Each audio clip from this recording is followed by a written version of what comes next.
మీకు తెలుసా అమావాస్య రోజు ఇలా చేస్తే మీ అప్పులు, కష్టాలు అన్నీ తీరిపోతాయని?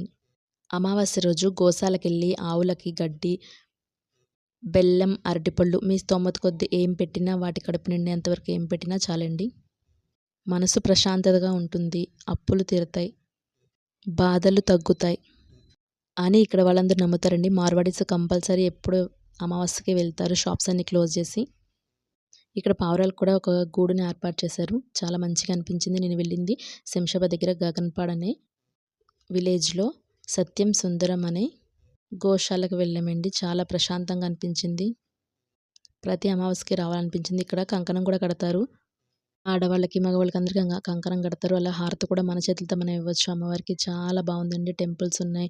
గోశాలలో ఆవులు చాలా వందల కొద్దీ ఆవులున్నాయండి. చాలా బాగా అనిపించింది. మీ దగ్గరలో ఏ గోశాల ఉంటే ఆ గోశాలకి ఈరోజు తప్పకుండా అందరూ వెళ్ళండి. మూగజీవులు